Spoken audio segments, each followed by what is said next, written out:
읽어보겠습니다. 데살로니가전서 1장 3절 제가 말씀을 읽어드리겠습니다.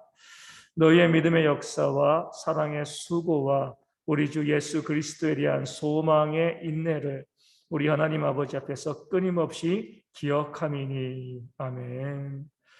성경 말씀의 한 절 한 절이 정말 귀하죠. 거기에서 우리 성령께서 기록하신 것이기 때문에 진리를 발견할 수 있는데, 오늘 말씀 보면 믿음과 소망과 사랑이 나오거든요. 네, 믿음에는 뭐가 있어요? 믿음, 여기 이 말씀이에요. 믿음엔 뭐가 있죠? 믿음엔 역사가 있죠. 그렇죠? 그러니까 믿음의 역사가 있다는 것은요, 두 가지입니다. 하나는 뭐냐면 우리가 믿을 때 하나님이 우리 가운데 역사하신다는 것. 예수님께서도 보면 병자를 고쳐주시기 전에 뭘 물어보셨어요? 내가 믿느냐? 그러니까 믿음을 물어보신 거죠. 우리 바디메오가 참 위대한 신앙을 가지고 있는 건 그거예요.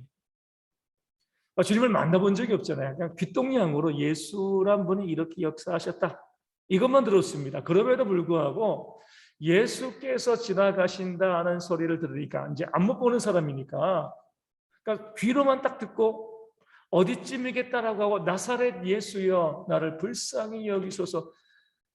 제가 이렇게 이야기하지만 아마 우리 졸던 사람이, 심지어는 이제 농담 삼아 죽었던 사람이 깰 정도로 아주 큰 소리로 그렇게 외쳤을 거예요. 주변 사람들이 너무 시끄러워서 한 번만 외치겠습니까? 계속 반복적으로 자기에게 예수님께서 오시기를 바라면서 나사렛 예수여, 다윗의 자손 예수여 나를 불쌍히 여기소서, 이렇게 막 소리 질렀을 거예요. 시끄러워. 주변 사람들이 얼마나 면박을 줬겠어요. 하지만 바디메오는요, 더 크게 소리를 질렀죠. 그가 나를 고치실 것이다라는 믿음이 있었기 때문에 그렇습니다. 그 믿음대로 예수님께서는 그 눈의 질병을 고쳐주신 거죠. 믿음에는 역사가 있어요.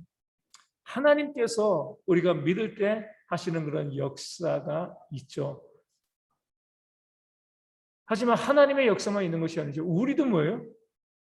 믿음은 행하는 거잖아요. 그렇죠? 우리 가운데 믿음이 있으면요, 행동하게 되어집니다. 그러니까 우리도 하나님의 역사를 만들어낼 수가 있는 거죠. 그러니까 믿음은 우리 안에 있는 것이지만 반드시 뭐예요? 역사로서 그 믿음이 있다는 것을 우리 가운데 증명하게 되어집니다. 그러니까 사랑에는 또 뭐가 있습니까? 수고죠. 사랑은요, 성경 말씀 보면 어떻게 이렇게 표현할 수가 있을까? 사랑은 한마디로 수고입니다. 수고. 그러니까 수고가 없는 것은요, 우리 사랑이 아니죠. 우리 여긴 다 어르신들 계시는데 우리 자녀들 키울 때 편하게 키우신 분 계신가요? 수고롭죠. 그렇죠? 심지어 우울증 걸려가지고 요즘 보면 산후 우울증, 육아 우울증 이런 것만 아니죠. 우리 이제 제가 이제 요즘 지난번에 이 건강검진할 때 당 수치가 조금 나와가지고 밥도 좀 덜 먹고 또 이제 운동도 조금 더 하려고 또 나름대로 심각한 건 아닌데 조금 이제 경계선상에 있어가지고 그렇게 해서 이제 집에 가면 저녁마다 이제 제가 이제 저녁을 이제 거의 조금 먹습니다. 조금 먹고 운동을 해요. 그럼 제가 5층이잖아요. 5층이면 이제 1층으로 이제 엘리베이터 있으니까 1층으로 이제 엘리베이터 타고 내려가서 이제 5층까지 올라오면 계단이 75개예요. 운동하려고 딱 나가면 혹이 붙죠. 무슨 혹이 붙어요? 정준 혹이 붙습니다. 나도 같이 갈 거야. 제가 보통 이제 이 계단을 이제 열 번 오르거든요. 한 750계단이 좀 되는 거잖아요. 10번 오르면 정준이 가면 아무것도 안 되잖아요. 처음에 가가지고 둘이 이제 천천히 정준이 손잡고 한 3번쯤 올라가니까 정준이가 힘들다 그래요. 그래가지고 2번은 제가 이제 안고서 올라갔습니다. 그렇게 이틀 하니까 허리가 너무 아픈 거예요. 그래서 이거 안 되겠다. 그래서 정준이한테 아빠가 이제 10번 해야 되는데 10번 올라갈 건데 너 이제 올라갈 만큼 올라가고 힘들면 집에 들어. 엄마 있으니까요. 집에 들어가 있어. 아빠 혼자 할게. 그래서 그때는 이 정중에 5번까지 올라갔어요. 그리고 나서 집에 들어가고 그 다음에 갔더니 나도 10번 할래 그래. 애 데리고 뭐 이게 뭐 운동이 되는 것 같지도 않고 아닌 것 같. 그러니까 이제 지금은 정준이가 이 10번씩 같이 올라가요. 5층까지. 50층 올라가는 거죠. 거의 40층, 50층 올라가는 거죠. 올라가는데 물론 같이 가니까 재밌긴 하지만 수고스럽습니다. 아이를 데리고 운동을 한다는 건 같이 등산도 아니고 난 지금 이제 건강을 위해서 운동을 해야 되는데 수고스럽죠. 하지만 그게 사랑이에요. 그렇죠? 우리 권사님들, 우리 전도사님, 우리 자녀 키울 때, 손주 키울 때 얼마나 수고스러웠어요. 그렇죠? 사랑이 있기 때문에 수고스럽습니다. 우리 최태현 전사님도 연애를 하게 되시면 그것도 얼마나 수고스러운 일입니까? 그렇죠? 정말 힘든 노동과 다를 바가 없어요. 사랑에는 수고가 들어갑니다. 우리가 목회자가 이런 경우도 있어요. 사랑하는 성도 여러분. 그런데 성도를 위해서 수고하는 게 없으면요, 사랑하지 않는 거예요. 내가 누군가를 위해서 사랑한다는 것은요, 그를 위해서 수고한다는 것과 똑같은 말입니다. 난 사랑은 하지만 수고는 하기 싫어. 그런 분들 있잖아요. 나는 아이들은 사랑하는데 키우고 싶지는 않아. 낳고 싶지는 않아. 사랑하는 게 아니죠. 그렇죠? 진짜 사랑에는요, 수고가 있습니다. 내가 하나님을 사랑해도 수고가 있죠. 우리 하나님 사랑하면서 전혀 수고하지 않고 하나님 사랑하는 분들이 있습니다. 그럴 수 없어요. 사랑하지 않는 거. 내가 하나님을 사랑한다라고 하면 하나님을 향한 수고, 내 열심과 열정과 노력들이 있어야지만 진짜 사랑이 되어집니다. 그리고 소망은 뭐예요? 소망에는 인내가 있죠. 바라는 것들은 기다려야죠. 그렇죠? 인내하지 않고서는요, 소망을 이룰 수가 없습니다.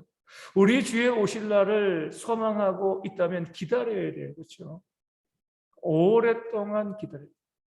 우리 성도들의 삶에서도 마찬가지입니다. 교회가 부흥하길 바라면요, 포기하지 않고요, 인내하고 기다려야죠. 성도들이 하나님을 만나고 그들이 변화되어지길 바란다면 포기하지 않고 그 소망을 가지고 인내함으로 나아가는 겁니다. 그러니까 믿음에는 역사가 있고 사랑에는 수고가 있고요. 소망한다면 인내하셔야 돼요. 기다리셔야 돼요. 얼마나 아름다운 말씀인지 몰라요. 이것만 가지고 있어도 믿음, 소망, 사랑이 우리 가운데 충만하게 되어지는 겁니다. 그 사실을 바울이 데살로니가 교회에게 보여주고 알려주고 있는 거죠. 2장 7절 말씀, 데살로니가전서 2장 7절 말씀을 보겠습니다. 우리는 그리스도의 사도로서 마땅히 권위를 주장할 수 있으나 도리어 너희 가운데서 유순한 자가 되어 유모가 자기 자녀를 기름과 같이 하였으니. 아멘. 세상으로 보면 당연히 선생이니까요, 그렇죠? 사도니까 얼마든지 권위를 주장할 수가 있습니다. 이것을 사도 바울이 모르는 게 아니에요. 그 권위를 주장하는 것이 얼마나 편한지도 알고요. 그 권위를 주장하는 것이 얼마나 스스로에게 영광되는지도 압니다. 제가 군에서 이 사단장 당번병을 했는데 옆에서 딱 지켜보니까요, 그런 마음 들더라고요. 나 사단장 시켜준다는 약속만 해주면, 보장만 있으면 야, 그래 말뚝 박고 싶다, 이런 생각이 좀 들더라고요. 너무 좋은 거예요. 자기가 어떻게 보면 보통 사단의 병력이 2만 명이면 왕입니다. 왕. 요즘은 안 그러지만 예전에는요 정말 심했어요. 보면은 제가 있던 부대는 예비군 부대라서 2만 명은 안 돼요. 2천 명 정도 돼요. 근데 보면 참 우리 만화나 나올 것 같은 그런 이제 일들이 벌어지는 거예요. 우리 이제 이하 부대에 우리 포병 연대가 있는데, 우리 포병 연대장님은요, 우리 보통 이제 이 지위가 높으면 그 당시도 골프를 많이 쳤거든요. 그러니까 골프를 좋아하세요. 그러면 이제 골프 어디 아무리 연대장이라지만 근무 시간 지켜야지 마음대로 골프장 갈 수가 없잖아요. 그 당시는 지금처럼 연습장이 많았던 것도 아니고. 그러니까 어떻게 연습을 하냐면 부대 연병장 있잖아요. 연병장 담벼락에 사병들을 시켜서 야구 글러브 하나씩 줍니다. 본인은 뭐 하는 거예요? 드라이브 샷을. 그럼 사병들이 가가지고 막 그것을 잡는 거예요. 예? 무서운 피하기도 하고. 어떻게 보면 야 너무 황당하다.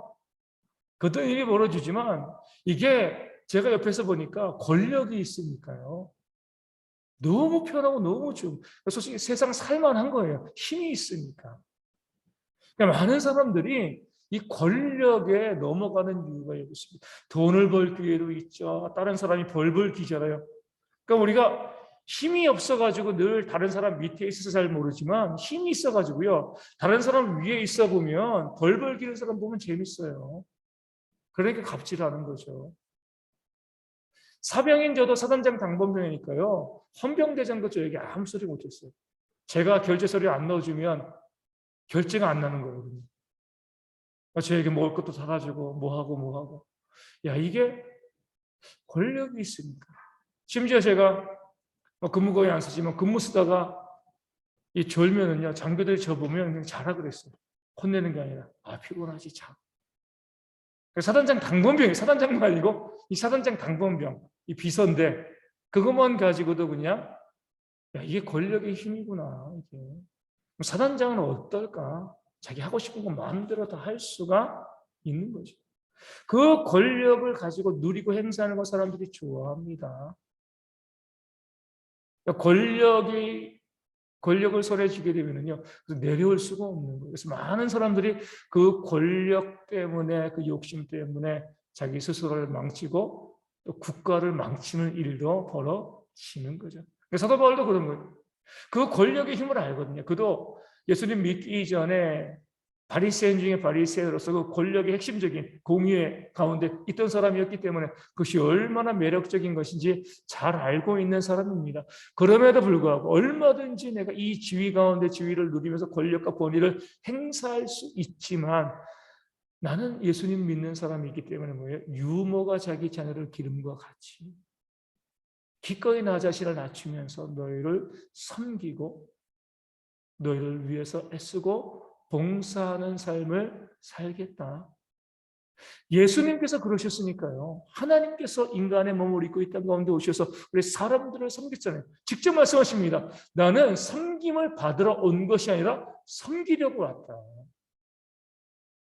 그러면서 우리가 이 시대의 교회를 보면 얼마나 잘못됐습니까? 우리 보면은 잘못된 것을 잘됐다라고 이야기하는 사람이 너무 많아요. 교회 가운데 내가 어떤 권력자가 돼서 권위자가 돼서요. 목사라 장로 권사 집사 이런 사람들이 어떤 세력을 이루고 마치 섬김받는 것을 당연하게 여기고 그렇게 섬김을 받아야지만 사역 잘하는 것처럼 그렇게 주장하는 경우들이 이 땅 가운데 참 많이 있습니다. 저희 교회 새로 오신 분들, 우리 성도님들도 보면 항상 그런 부분에 대한 걸림이 있어요. 목사님은 왕처럼, 하나님처럼. 저를 왕처럼 하나님처럼 섬기신다라고 하면은요, 모든 성도를 그렇게 섬기시면 돼요. 그런 문제가 없어요. 그런데 저만 그렇게 높이 섬기려고 하면은요, 그건 잘못된 겁니다.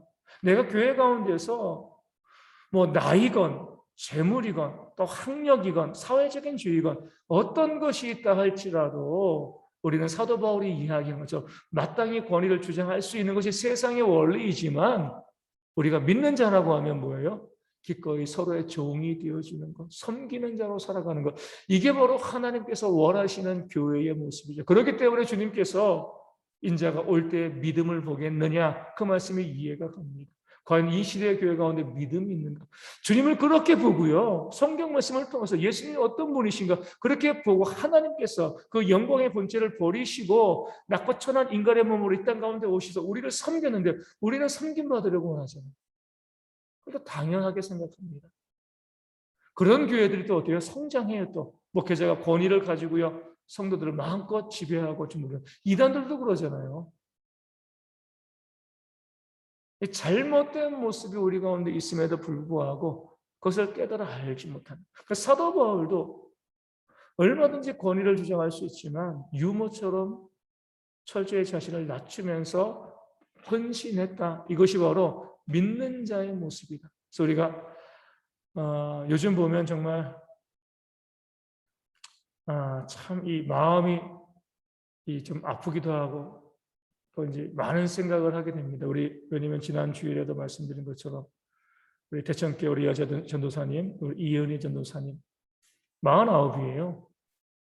미혼이고 아직 저와 거의 20년 이상 정말 친밀하게 잘 지냈죠. 주교연합회 할 때부터 해가지고 뭐 만날 때마다 반갑게 인사하고 정말 일도 잘하고 또 성악을 또 해서 또 목소리도 좋고 여러 가지 많은 재능을 갖고 있는 그런 전도사님인데 코로나 감염돼도 그냥 지나갈 것 같은 사람이었는데 너무나 급격하게 지금 상황이 더 안 좋아졌습니다.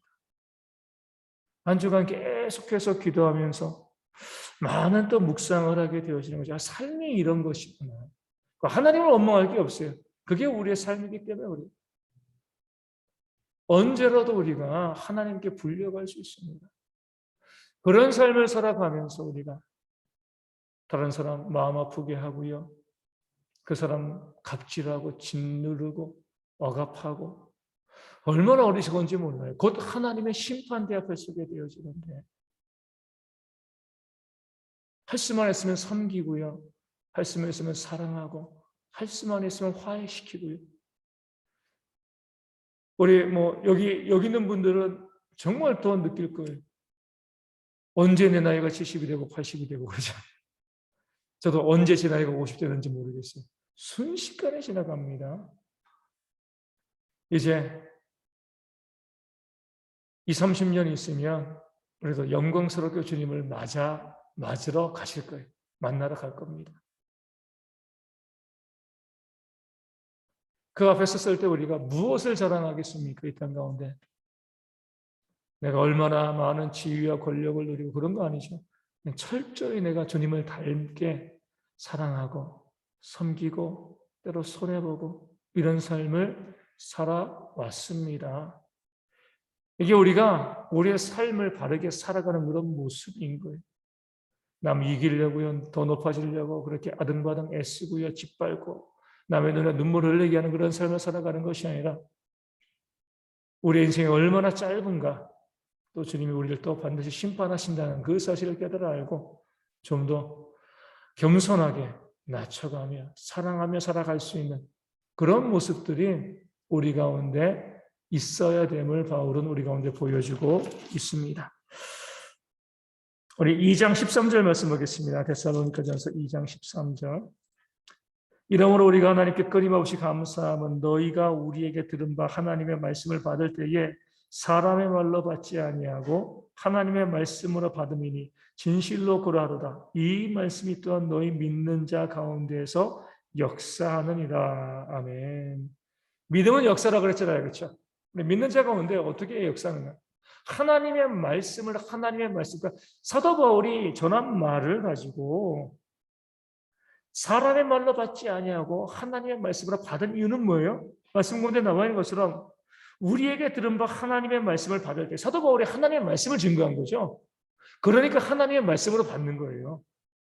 이 말씀을 잘못 해석하는 분이 있어서 목회자가 하는 말을 하나님의 말씀으로 받으면 하나님의 역사가 일어난다. 이렇게 해석하는데 그러지 않습니다. 우리에게 받은 바 하나님의 말씀이라고 그랬어요. 바울은 자신이 뭐와 같다는 거죠? 이 스피커와 같다는 거죠. 그렇죠? 하나님이 말씀하시고 그 말씀을 전달하는 기능이 이 스피커잖아요. 그렇죠? 스피커가 자기 목소리 되는 거 아닙니다. 그러니까 제가 이렇게 말씀을 증거하면 여러분들은 저 스피커가 말한다고 보지 않고 제가 말한다고 보는 거잖아요.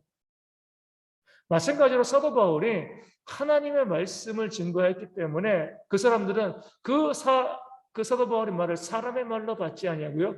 하나님의 말씀으로 받았습니다. 우리가 무조건 목회자의 말은 하나님의 말씀이다. 이게 아니죠. 목회자가 하나님의 말씀을 전하면 하나님의 말씀으로 받으셔야 돼요.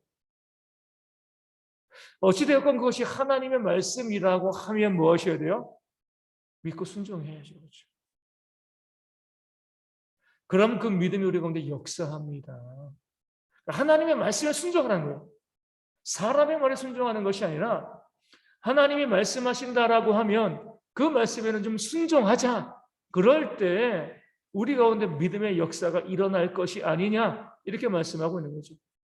왜 우리 가운데 이 시대에 하나님의 역사가 보여지지 않는가? 하나님의 말씀으로 받지 않기 때문에 그렇습니다. 하나님의 말씀으로 받으면은요, 그 말씀에 순종하는 거죠. 그러면은 하나님의 역사가 일어나는데 말씀을 하나님의 말씀이라고 받지 아니하니까 역사가 일어나지 않는 거예요. 직장인들이 직장에서 참 힘든 것 중에 하나가 뭐냐면 위 상사가 이 부당한 명령을 하는 거예요, 그렇죠? 그런 분들 요즘은 거의 없지만 예전엔 참 많았잖아요. 나 등산 좋아하니까 우리 주말에 이 몇 시까지 어느 산 앞에 집합. 그러면은요, 정말 등산을 싫어하는 사람도 그 시간 맞춰서 집합합니다. 그런 모습을 보면서 참 제가 이제 안타까운 건 그거죠. 하나님 말씀을 저렇게 들었으면 그러니까 세상은 부당한 명령을 해도요, 그 명령 가운데 순종하잖아요. 자기 상사라고 하면, 야, 이게 어떻게 저런 명령을 내려? 그래도 계급이 깡패라고 내가, 들어야지 뭐. 하나님은 부당한 명령이 아니라 우리를 위해서 명령하시잖아요. 그렇죠? 하나님 말씀엔 귀로안 열어요. 제가 이제 벌써 30년 전이죠. 30년 전. 대학교에 처음 가가지고 아주 무식한 우리 교수님. 대학교 1학년 1학기 때. 지금 대학교랑 30년 전의 대학교는 달라요. 30년 전 대학교는 그래도 낭만이 있었습니다. 너무 치열하게 공부하고 그러지 않았어요. 근데 이제 30년 전에 대학교 가가지고 1학년, 대학교 딱 들어가가지고 1학년 1학기니까 얼마나 기분이 좋겠습니까? 제가 경영학과니까 이제 회계학 원리를 배웠는데 수업에 딱 들어가요. 교수님이 그러시는 거예요. 우리 다른 학교에서 1년 할 거 우리는 한 학기에 끝내야 된다. 이것이는 거예요. 월수금 8교시였어요. 4시에서 5시까지. 3학점이었어요. 네, 교수님께서 우리가 딴 학교보다 좀 더 진도를 빨리 나가야 되니까 이제 학교 시간표는 똑같은 3학점인데 월수금 8, 9교시를 하라 그러는 거예요. 그럼 이제 원래 3학점 3시간인데 3학점 6시간이 된 거잖아요. 그리고 또 이제 두 번째로 우리 성적은 A, B, F야. 90점, 80점 나머지는 다 낙제인 거예요. 보통 보면 그래서 한 3분의 2 정도 낙제를 해요. A, B, F야. 근데 1학년 이렇게 벙쪄서 아무것도 모르고 그냥 그런가 보다라고 하는 거죠. 그래서 금요일쯤 딱 되니까 교수님이 우리 딱 대학 들어서 일주일 된 거예요. 한 달도 아니고. 3월 달에. 우리 진도를 더 빨리 나가야 되니까 토요일 날 2시부터 5시까지 보충을 하자는 거. 3학점 3시간이 3학점 9시간이 된 거죠. 토요일 날 딱 3시 됐는데 그 강의를 듣는 학생만 500명이었거든요. 왜냐면은 3분의 2가 낙제니까 재수강을 하는 사람들이 많아가지고 500명이 들었어요. 토요일 날 3시 됐는데 500명이 한 명도 안 빠졌어요. 그래서 3월 한 달 동안 그 교수님이 이러더라고요. 소개팅이나 미팅하면 데리고 와서 같이 수업 들어 이러시는 거예요. 그래서 3월 한 달 동안 그렇게 하더니만 교수님께서 너무 수고했다. 너무 수고해서 이제 토요일 날 보충은 안 해도 돼. 대신 그 당시 4월 5일은 이 식목일이었잖아요. 식목일 날 아침 9시부터 오후 5시까지 하루 강의 이 보충 수업이 있어. 휴일인데 이제 나오라는 거죠. 식목일 날 또 갔어요. 학교 앞에 딱 가니까 대학교에 들어와서 첫 휴일이 4월 5일 식목일이거든요. 다른 과는 다 어디 MT 간다고 뭐 학교 앞에 모여가지고 막 서로 그냥 있는데 한 500명 정도가 가방 메고 첫 1학기 첫 휴일을 가서 한 명도 안 빠졌어요. 500명 정도 가가지고 거의 한 8시간 수업을 듣고 그리고 이제 나왔죠. 야, 그때는 그렇게 했는데 지금은 생각해 보는 거예요. 그렇게 해도 3분의 1은 낙제였어요. 3분의 1. ABF니까. 야, 그렇게 말도 안 되는 수업, 말도 안 되는 강행군, 말도 안 되는 그런 시간표.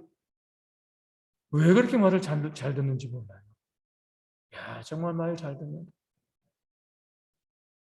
제가 목회를 하다 보니까, 야, 그렇게 말을 잘 들었으면 교회가 하나님의 역사로 차고 넘치겠다는 생각이 드는 거예요. 하나님 사랑하라고 해도 사랑하지 않아요. 섬기라고 해도 섬기지 않아요.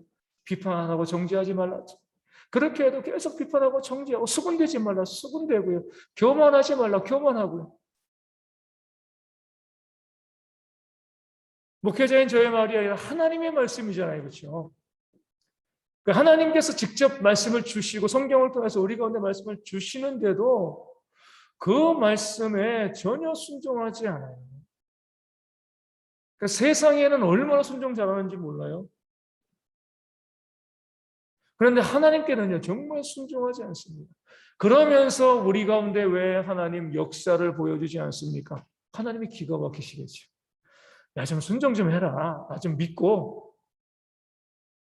세상 직장 상사들한테는, 국가한테는 뭐 세금 내라면 뭐 하라면 다 따박따박 다 하고 그냥 정신이 딱 시끄러운 아무 소리도 못하고 국가 공권력이라든가 사람들에게, 직장 상사들에게 그렇게 순종 잘하고 말 잘 들으면서 왜 내 말은 안 들어요? 하나님이 말씀하시는 겁니다. 그런데 내가 너에게 어떻게 역사를 보여주겠냐? 그래서 우리가 하나님의 역사를 바라보는 방법은 간단합니다. 말씀을 믿고요, 순종하고 그대로 살아가시면 되는 거예요. 하나님의 말씀을 심판하시는 전능자의 말씀으로 우리가 받고 제발 그대로 순종하세요. 하나님의 역사, 하나님 반드시 우리 가운데 이루어 주십니다. 조금 이제 적절한 예는 아니지만 저는 그렇게 생각을 해요. 우리 어르신들, 우리 교회 오시는 분들 보면 밑에 내려가 가지고요. 딱 율무차 누르면 뭐가 나와요? 기계가 이상 있지 않은 이상 율무차 나오죠. 커피 누르면 커피 나오고요. 코코아 누르면 코코아 나옵니다. 하나님의 역사도 똑같아요. 순종하면 그대로 역사가 되어지는 것이지. 내가 율무차 눌렀는데 왜 율무차가 안 나와? 그러지 않습니다. 반드시 자판기처럼 우리가 이제 이 보통 자판기는 돈을 넣잖아요. 믿음이란 코인 돈을 넣으면은요 하나님께서는 역사를 반드시 우리 가운데 보여 주십니다. 우리 이 땅을 살아가면서 하나님께서 우리 가운데 역사하시는 것을 좀 보면서 살아갔으면 좋겠어요. 성경에는 이랬는데, 성경에는 놀라운 역사가 일어나는데 왜 내 삶에는 우리 교회 가운데 왜요? 순종하지 않으니까. 하나님 말 안 들으니까 그래요. 그러니까 순종하면 반드시 하나님께서 우리 가운데 역사하신다. 그 믿음 가지고 순종으로 믿음의 역사를 바라보는 그런 모습이 우리 모두 가운데 있기를 소망합니다. 우리 3장 12절 말씀 보겠습니다.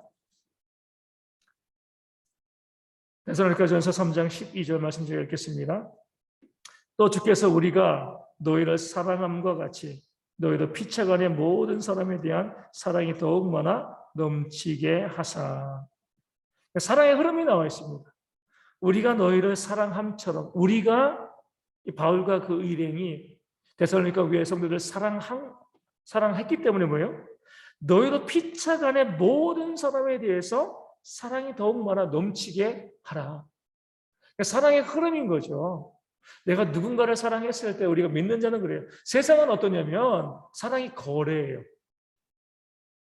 내가 이 사람에게 100만큼의 사랑을 주면 뭘 기대해요? 120만큼 줘야지 나에게 갚아야지. 기대하고 갚는 거, 우리 사랑을 줍니다. 진짜 사랑이라고 볼 수가 없죠. 근데 성경의 사랑은 뭐예요? 내가 누군가를 사랑하면 끝이에요. 갚을 것을 기대하는 게 아닙니다. 예수님께서도 갚을 것이 없는 자에게 베풀라고 하셨잖아요. 그렇죠? 그럼 누가 갚아주시는 거예요? 하나님이 갚아주십니다. 우리는 누군가에게 무엇인가 베풀 때 그 베푼 것으로 나에게 어떤 이익을 추구하려는 어리석음을 버려야 됩니다. 그래서 얻는 것은 보잘것없는 거예요. 내가 누군가에게 선을 베풀었을 때에 그 사람에게 내가 아무것도 받지 못한다 할지라도 하나님께서 다른 경로와 다른 방법을 통해서 우리 가운데 채워 주시는 거죠. 이게 하나님의 역사입니다. 그래서 우리가 교회 안에서도 마찬가지고 우리 성도 피책 안에도 마찬가지고 누군가에게 무엇인가 섬기고 했을 때 야, 내가 이렇게 섬겨줬는데 왜 저 사람은 그 은혜를 모를까? 왜 나에게 갚지 않을까? 이런 생각하시면 안 돼요. 하나님은 있지 않아요. 하나님이 있지 않으시는 거예요. 내가 누군가를 섬기고 잊어버리면 오른손이 하는 일을 왼손이 모르게 한다는 게 그거예요. 하고 잊어버리면 모르는 거죠. 그렇죠? 누군가를 돕고 섬기고 잊어버리면 하나님께서 다른 경로를 통하여서 나에게 그것을 갚아 주시는 거죠. 예전에 그런 경우들이 있었어요. 차를 몰고 이제 주차를 이제 정차죠. 신호 딱 대기를 하고 있는데 뒤에서 꼬당 소리가 나는 거예요. 뭔가 부딪힌 거죠. 딱 내려가 봤더니 오토바이가 제가 몰고 있던 차 뒷범퍼에 와가지고 쾅 부딪힌 거예요. 오토바이가 부딪히니까 뭐 기스가 났죠. 범퍼에. 어떡할까 하다가 에이, 그냥 가세요. 뭐 왜냐면 또 그 범퍼가 아주 깨끗한 것도 아니었기 때문에 그냥 가세요. 뭐 그러니까 오토바이가 더 많이 다친 거잖아요. 넘어졌으니까. 그러니까 뭐 보상 요구하고 싶지 않더라고요.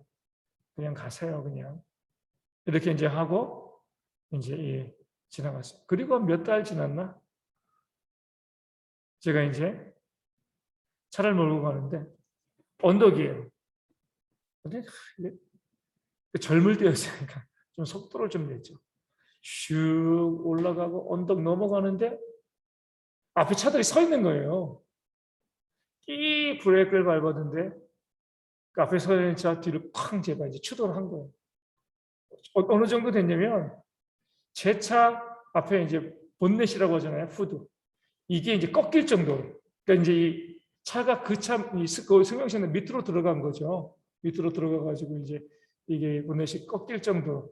뭐 100%제 과실이죠. 그래가지고 뭐 내려가가지고 앞차 좀 세게 받았는데 이제 앞차 이놈의 죄송하다. 이제 그래서 이제 뭐 보험 처리 뭐 이렇게 얘기하니까 그 차주가 딱 나와서 딱 보더니 제 차에 이제 본넷이 꺾여 있는 걸 보더니만 자기 차도 이제 그 이 범퍼 밑으로 까졌거든요. 그러더라고요. 차가 많이 상했으니까 저는 그냥 갈게요. 고치세요. 그냥 가더라고요. 퍼뜩 몇 달 전에 제가 오토바이 부딪힌 거 그냥 가서 했던 생각이 난 거예요. 야, 그때 내가 얼마든지 보상받고 뭐 심지어는 그렇게 부딪히면 또 어떤 사람들은 병원에 들어눕잖아요. 그렇죠? 내가 그냥 괜찮아요. 그냥 많이 오토바이 많이 깨졌으니까 그냥 가서 고치세요. 저는 괜찮아요. 원래 좀 범퍼 깨져 있었던 거예요. 까져 있었던 거예요. 이렇게 하고 지나가니까. 제가 남에게 그렇게 큰 어떤 피해를 준 건데도 정말 그런 일이 어디 있어요. 그렇죠? 자기 차를 그렇게 와서 들이받았는데도 괜찮다고 그냥 가고 저보고 알아서 차 고치라고 이런 경우들이 어디 있습니까? 그러니까 생각해 본 거죠. 아, 하나님께서 이게 하나님께서 갚으시는 원리구나. 내가 누군가에게 무엇인가 좋은 일을 했을 때 그 오토바이는 다시는 못 만났죠. 그렇죠? 어떻게 만나요? 얼굴도 몰라요. 그렇죠? 그 사람이 저에게 갚은 건 아니지만 하나님께서 다른 경로로 나에게 이렇게 갚아주시는 거예요. 이게 바로 하나님께서 우리 가운데 역사하시는 거고요. 그러니까 교회 가운데서도 마찬가지예요. 우리 이웃 가운데 내가 누군가의 무엇인가 돕고 섬기고 했을 때 내가 그를 돕고 섬길 수 있는 것 자체에만 감사하고 거기서 끝을 내시면 돼요. 하나님께서 결코 잊지 않아요. 물론 하나님께 그렇게 보상받고자 하는 욕심 갖고 하면 안 돼요. 그렇죠? 그 마음을 하나님이 아시니까. 우리는 그냥 내가 남을 도와줄 수 있는 것, 남을 섬길 수 있다는 것 자체에 감사하시면 돼요. 그 마음 가지고 우리가 돕고 섬기고 사랑하고 그냥 잊어버리게 되어지면 우리 하나님께서는요, 결코 우리 가운데 잊지 아니하시고 우리의 삶에 그때 내가 이렇게 누군가를 도왔는데 하나님은 이렇게 나에게 갚아주시는구나. 그런 역사를 우리가 경험하게 되어집니다. 이것이 바로 성경의 원리. 그러니까 얼마나 공동체가 아름답겠어요. 사람들이 왜 힘들어요? 내가 이만큼 했는데 나에게 왜 안 돌려줘? 이거 계산하니까 관계들이 힘들어지는 거예요. 주고 잊어버리면 끝나는 거죠, 뭐. 생각하지 않으면 되는 거예요. 우리가 제일 좋은 것 중에 하나는 그거죠. 세상에서 보면은 우리 결혼식장이나 장례식장 방명록 쓰잖아요. 그걸 또 다 가지고 있어요.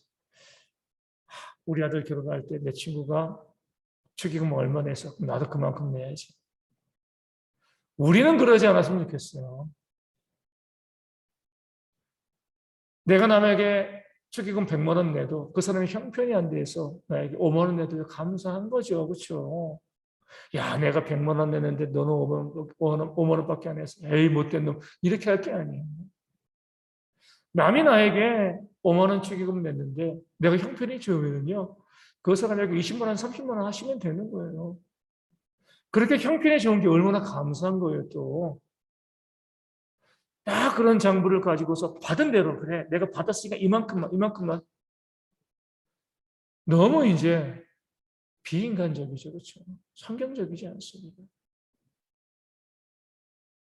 그래서 그런 부분에 있어서 우리가 믿는 자로서 좀 더 넉넉하게 섬기고 나눠주는 그런 모습들이 우리 가운데 있을 때 하나님이 주시는 은혜의 복이 또한 우리 가운데 임하게 되어질 줄로 믿습니다. 우리 데살로니가 후서로 바로 넘어갑니다. 1장 6절과 7절 말씀 보겠습니다.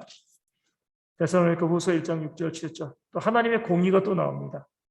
너희로 환난을 받게 하는 자들에게는 환난으로 갚으시고 환난을 받는 너희에게는 우리와 함께 안식으로 갚으시는 것이 하나님의 공의시니. 아멘. 하나님의 백성들을 핍박하는 자들에게는요, 그들에게 환난으로 하나님이 갚으시니까 너희는 뭐라는 거예요? 그들을 사랑하면 됩니다. 이게 원수 사랑의 원리입니다. 하나님께서 원수를 사랑하라, 너희를 핍박하는 자를 위해서 기도하라. 그러면서 무엇을 미리 말씀하신 거예요? 원수 갚는 게 내게 있어. 내가 갚을게. 우리가 이 원수를 사랑하지 못하는 중요한 이유 중에 하나는요, 이 공의가 완성되지 않는다는 거예요. 야, 저 사람이 나에게 이렇게 악한 일을 했는데 내가 그 사람을 그냥 용서해주면 공의롭지 못해. 공의는 하나님께 있습니다. 하나님께서 악한 일을 행하는 자를 그냥 가만히 내버려 두시지 않으신다는 것을 믿어야 돼요. 내가 때리는 거랑 하나님이 때리는 것 누가 더 아프겠습니까? 그렇죠. 하나님이 때리는 게 아프시죠. 우리 주먹이 얼마나 세다고요, 그렇죠? 그러면 하나님이 심판하신다. 내가 원수 갚겠다라고 했으니까 나에게 잘못한 사람을 보면 어때요? 불쌍한 거. 죄 지은 사람 보면 불쌍한 거죠. 야, 하나님이 심판하실 건데. 나에게 맞으면 얼마 안 되지만 하나님께 맞으면 정말 아플 텐데. 우리 하나님께서 우리에게 우리를 핍박하는 자들, 환난을 받게 하는 자들에게 환난을 내가 갚아줄 거니까 너희는 불쌍히 여기고 축복하고 기도해라. 우리가 악한 자들을 위해서 축복한다고요. 그 축복이 다 그들에게 응답되는 거 아니에요. 우리가 누군가를 위해서 축복하고 저주한다 할지라도요. 합당한 자들에게 갑니다. 내가 저 악한 자들을 위해서 축복하면은 이것이 공의롭지 않잖아요. 저 사람들은 심판받아야 되는데 내가 축복한다고 축복이 가나요? 아니죠. 하나님께서 내가 아무리 축복을 해도요. 그 축복이 그에게 합당하지 않으면 축복이 임하지 않게 하십니다. 저주도 마찬가지예요. 다만 그것이 내게로 돌아오죠. 그렇죠? 내게로. 그런 면에서 우리가 악한 자들을 위해서 축복한다고 해가지고요, 그들이 잘 되는 거 아니에요. 하나님께서 그들이 행한 대로 공의롭게 심판하십니다. 그러니까 우리가 내가 악한 자가 나에게 악을 행했어요. 그를 위해서 긍휼을 이고 축복을 합니다. 그럼 축복은 누구에게 와요? 그에게 머무르지 않고 나에게 옵니다.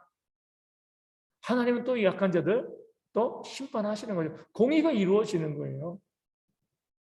그래서 우리가 할 수만 있으면 모든 사람을 위해서 축복하고 긍휼히 여길 수 있는 마음이 있을 때 그것이 우리에게 복된 것이다. 이것이 원수 사랑하라는 그 말씀의 의미가 되어지는 겁니다.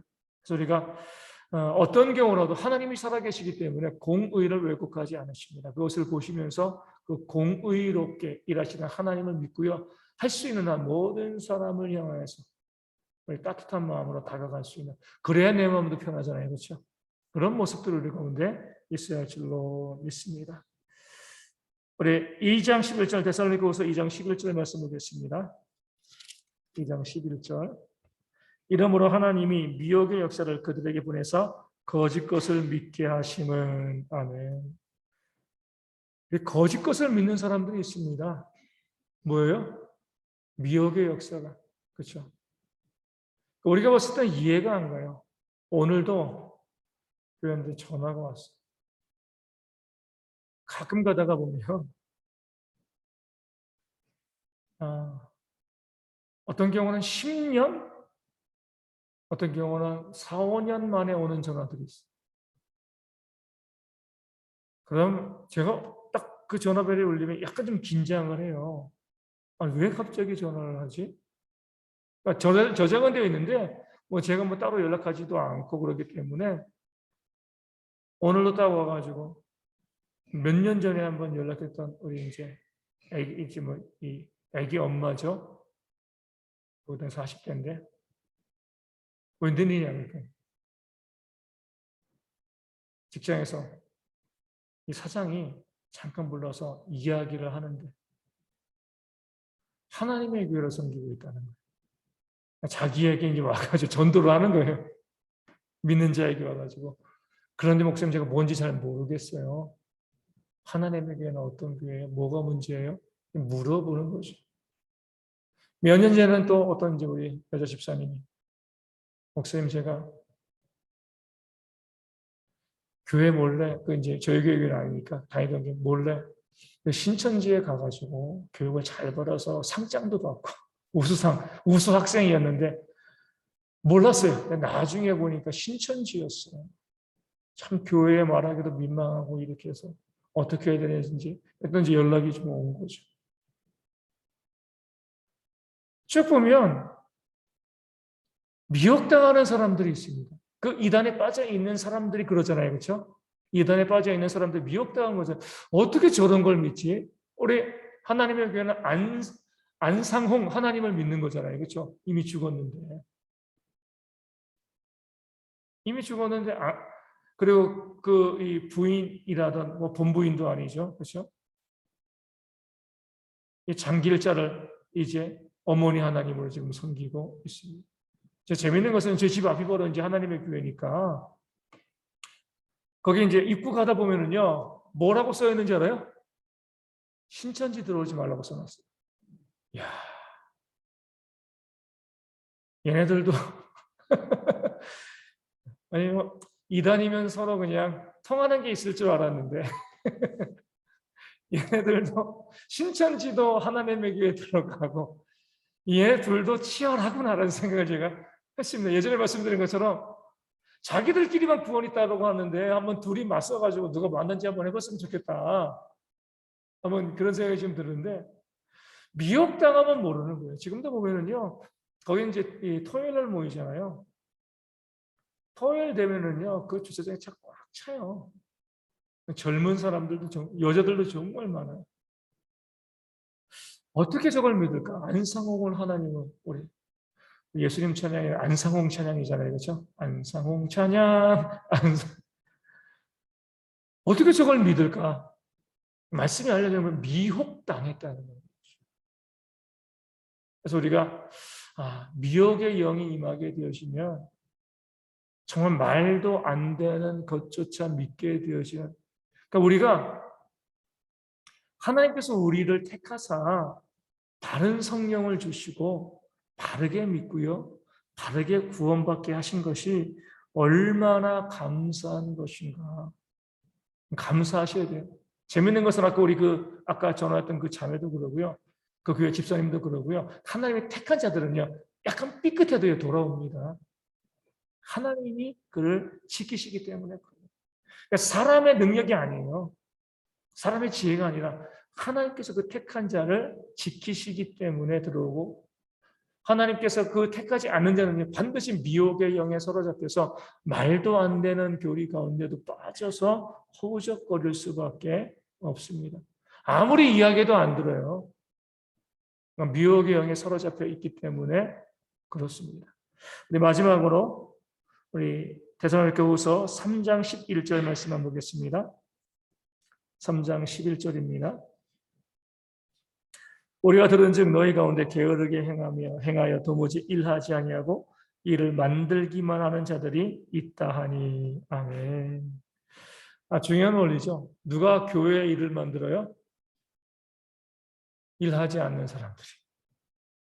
일하지 않는 사람들이 일을 안 만들면 좋은데, 일하는 사람들은 일을 만들 수가 없어요. 자기가 일하고 있으니까. 일하지 않는 사람들이 일을 만드는 겁니다. 우리 교회 가운데서 그런 일들, 첫 번째 일은요 선한 일이죠, 그렇죠? 두 번째 일은 뭐예요? 문제잖아요, 그렇죠? 우리 교회 가운데 우리가 문제를 만들지 않기 위해서는요 선한 일에 힘쓰면 돼요, 그렇죠? 우리가 이 악과 싸워서 이길 수 없습니다. 우리가 악을 물리칠 수 있는 길은요 선한 일에 바쁘면은요 악을 행할 수가 없어요, 그렇죠? 선한 일에 바쁘지 않으니까 자꾸 사탄이 틈타는 겁니다. 일을 만드는 모습이 있게 되어지는 것을 우리 믿는 성도들이, 우리 하나님께서 우리 가운데 주신 그 사명을 잘 감당하고 또 선한 일에 힘쓰는 그런 모습이 우리 모두 가운데 있기를